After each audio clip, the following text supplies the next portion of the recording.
I'm gonna tell you a story, but the first thing you have to understand is time doesn't work the way you think it does. You can call me Oracle, I'm the one who's talking. Welcome to the cult. And I'm moving on with my Antichrist reference series. And now I'm gonna take a brief trip to revisit that term that I basically ended the last episode with. Katechon. The Katechon, that which withholds, or the one with who withholds, is a biblical concept which has subsequently developed into a notion of political philosophy, which is fascinating. Mentioned in the New Testament, the Katechon is of uncertain identity, as has been subject to much debate amongst Christian scholars.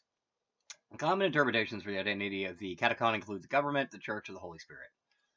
I'm not a big fan of that last one. I'm not gonna lie. And the interesting that, well, okay, we'll get to the interesting thing about the Katechon in a minute. The term found in Book Two Thessalonians,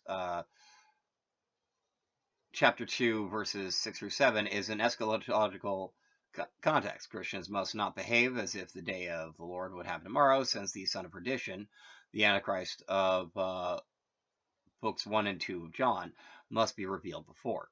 The author of 2 Thessalonians then adds that the revelation of the Antichrist is conditional upon the removing of something / someone that restrains him and prevents him from being fully manifested. Verse 6 uses the neuter gender in Greek, and verse 7 the masculine.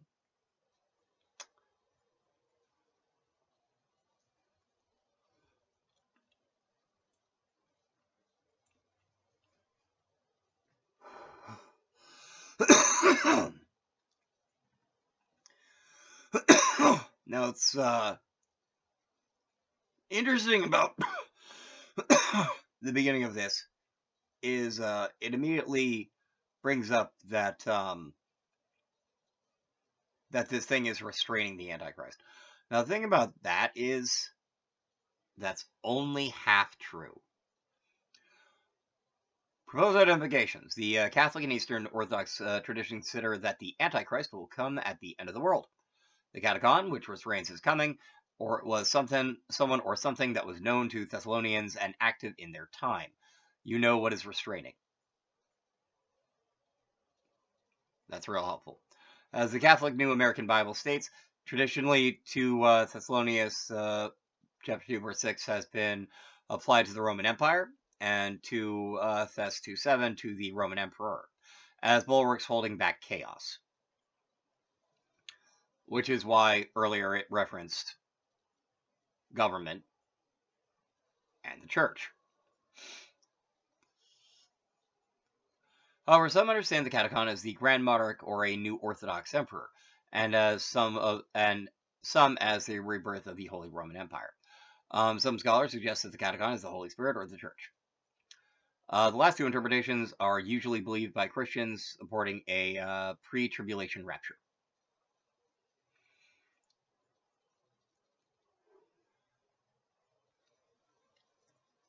Oh, the raptures.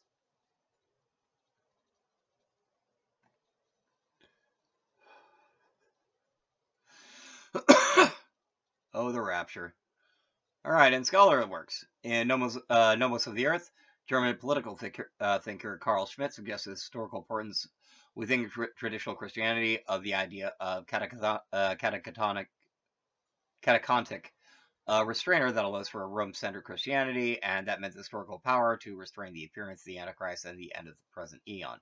The Katechon represents, for Schmitt, the intellectualization of the ancient state of the Roman Empire, with all its police and military powers to enforce orthodox ethics.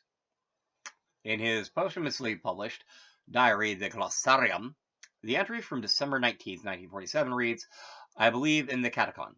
It is for me the only possible way to understand Christian history and to find it meaningful." And Schmitt adds, "The Katechon needs to be named for every epoch of the past named for every epoch of the past 1948 years. The place was never unoccupied, otherwise we would no longer be present." Yeah, yeah, yeah. I have a feeling that, like, when Armageddon comes, The world's going to end in a figurative way, and then we're going to have to just like keep going. Because honestly, that's how time works. Paolo Vimo has a long discussion with Katechon in the book Multitude Between Innovation and Negation.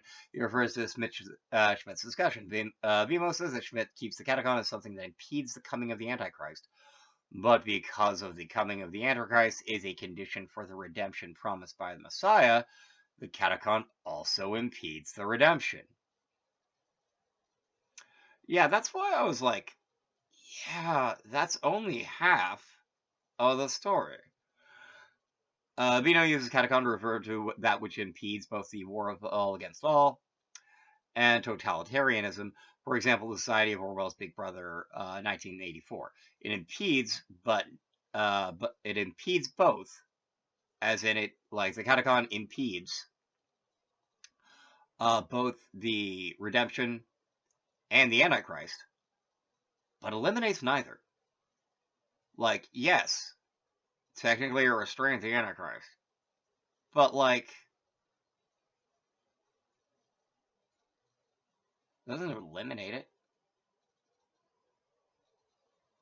It's literally like the Katechon in terms of Prolay Armageddon is like, it's like literally like a horse, like the Antichrist is a horse behind the gate, and is like an Asva behind a Dvara, and like it's like, I'm ready to go, I'm ready to go, I'm ready to go, I'm ready to go, I'm ready to go. When are you opening? And then, and bam, there goes the Antichrist. Like, it doesn't stop it. It just puts it on hold until the race starts. Vimo locates the Katechon in the... Now, this is fascinating. This part's fascinating. Vimo locates the Katechon in the human ability to use language, which makes it possible to conceive of the negation of something, like, for example, an Antichrist as a negation of the Christ. For example. Not in terms of, like, a literal sense, but in terms of an opponent, adversary. What was the other word I was looking for? Whatever, it's escaping me. But there's a good example of the Katechon in effect. I forgot the word I was going to use. And makes it possible to conceive of the which makes it possible to conceive of the negation of something, as we just talked about, and also the conceptualization of something which can be other than what it is. In other words, the ability to misconstrue stuff. For example, allows the conceptualization of something which can be other than what it is, like conceptualizing the Antichrist as the true Christ.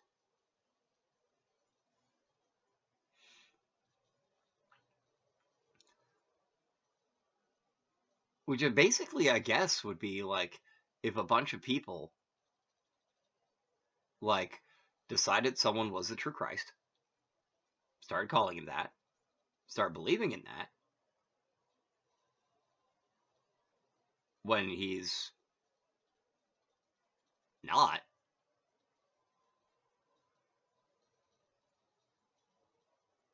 That seems like the Katechon at work.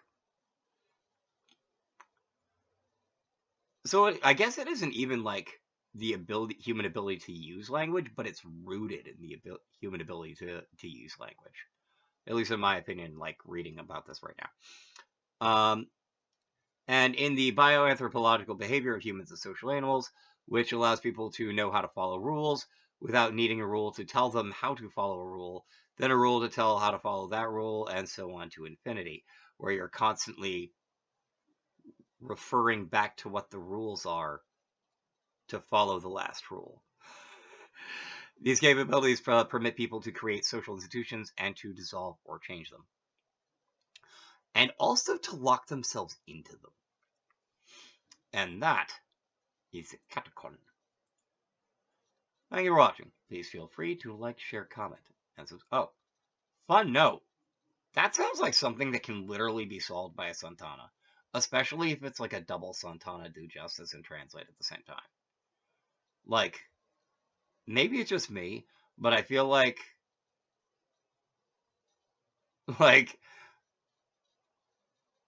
Katechon Santana Nurgachati, like Katechon when it just like hits the translation function, it just disappears.